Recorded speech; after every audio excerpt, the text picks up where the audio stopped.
अस्सलाम वालेकुम दोस्तों, कैसे हैं आप लोग। उम्मीद करता हूं कि आप बहुत अच्छे होंगे। देखिए, आज मैं आपके लिए एक बहुत ही अच्छी दुआ लेकर आया हूं।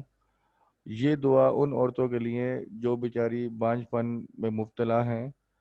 तो ये यहाँ पर सूरत रहमान से बांझपन का मुकम्मल इलाज बताया गया है। देखिए, यहाँ पर उसने ये बताया हुआ है कि सूरत रहमान फजर की नमाज पढ़कर 3 मरतबा पढ़ने से औरत में बांझपन ख़त्म हो जाता है। अव्वल और आखिर 11 11 मरतबा दुरूद इब्राहिमी भी पढ़ना है। सिर्फ एक माह बकायदा पढ़ना है। इस नुस्खे की सबसे ज़्यादा हैरत की बात यह है कि जिन औरत के एग्स नहीं बनते या एग मैच्योर नहीं होते, या औरत बहुत अरसे से औलाद से महरूम हो और इन्हें इसकी नेमत की कोई उम्मीद नज़र नहीं आती हो, तो आपने सूरत रहमान फजर की नमाज पढ़कर 3 मरतबा पढ़नी है। अल्लाह ताला इन औरतों को औलाद की नेमत ज़रूर अता फरमाता है। और वो सूरत रहमान के साथ 1100 मरतबा या हय्यू या कय्यूम भी पढ़ें, क्योंकि इसके पढ़ने से बज़ाहिर बिल्कुल नामुमकिन काम भी मेरे रब की बरकत से बिल्कुल ठीक हो जाता है। तो ऐसी औरतें जो बेचारी बांझपन का शिकार है, इनफर्टिलिटी का शिकार हैं, तो उनके लिए एक बहुत ही अच्छा नुस्खा है। सूरत रहमान से बांझपन का मुकम्मल इलाज है। तो आपने फजर की नमाज, वैसे तो 5 वक्त की नमाज की बाकायदगी करनी है, और ख़ास तौर पर जब आप फजर की नमाज पढ़ें तो फजर की नमाज पढ़कर 3 मरतबा पढ़ने से औरत में बांझपन ख़त्म हो जाता है। यानी कि फजर की नमाज के बाद आप सूरत रहमान पढ़ेंगे, 3 मरतबा पढ़ेंगे, और इसके अलावा अव्वल और आखिर 11 11 मरतबा दुरूद इब्राहिमी भी पढ़ना है, और ये एक माह बाकायदा पढ़ना है। तो इसका फ़ायदा ये होगा कि ऐसी औरतें जिनके एग्स मेच्योर नहीं होते या जिनके एग ओवरी में नहीं जाते, असल में होता ये है कि बांझपन में प्रॉब्लम ये है कि ओवरी के अंदर जो एग होता है ना, वो एग मेच्योर नहीं होता।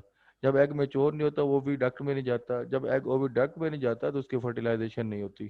तो यहाँ पर उन्होंने यही बताया हुआ है कि जिन औरतों के एग्स मेच्योर नहीं होते और वो बहुत अरसे से औलाद से महरूम हैं और इनको कोई उम्मीद भी नज़र नहीं आ रही, तो वो सूरत रहमान फजर की नमाज पढ़कर 3 मरतबा पढ़ें, और अव्वल और आखिर 11 मरतबा दुरूद इब्राहिमी भी पढ़ना है। तो ये नुस्खा करें, इंशाअल्लाह ताला लाजमी औलाद होगी। और एक दुआ मैं आपको और बता रहा हूँ, और इसके अलावा आपसे एक और दुआ मैं शेयर करना चाह रहा हूँ। रब्बी ला तजरनी फरदम व अंता खैरुल वारिसीन, ये भी एक दुआ थी। तो इस दुआ को भी आप ज़रूर पढ़ें। इंशाअल्लाह ताला मैं उम्मीद करता हूँ कि अल्लाह ताला आपके सारे मसले हल कर देगा और आपको वारिस अता फरमाएगा। तो ऐसी औरतें जिनको औलाद नहीं हो रही, उनको परेशान होने की ज़रूरत नहीं है। हर चीज़ का हल अल्लाह ताला के कलाम पाक में मौजूद है। तो आपको जो दुआएं बताई जा रही हैं, आप इन दुआओं को पढ़ें और बाकायदगी से पढ़ें और अल्लाह ताला पे तकवा रखें। इंशाअल्लाह ताला अल्लाह ताला बरकत करेंगे और आपको औलाद अता फरमाएंगे। तो मेरे दोस्तों, अगर आपको मेरा ये चैनल पसंद आए तो मेरे चैनल को आप सब्सक्राइब करें और बेल आइकन पे क्लिक करें। और अगर आपको कोई प्रॉब्लम है तो आप उसको कमेंट में ज़रूर लिखें। मैंने ये चैनल उन बहन भाइयों के लिए बनाया है जिनको जो अपना यहाँ से आकर दुआएं पढ़ें। मैंने अपने चैनल के अंदर तमाम बहुत अच्छी अच्छी दुआएं रखी हुई हैं, जिसमें औलाद की दुआ, बेटा होने की दुआ, बेटी होने की दुआ, और इसके अलावा मुसीबत से निकलने की दुआ, रिस्क की फरावानी की दुआ, इस तरह की बहुत सी, औलाद की पैदाइश की दुआ, इस तरह की बहुत सी दुआएं जो है ना, आपको मेरे चैनल पर मिलेंगी।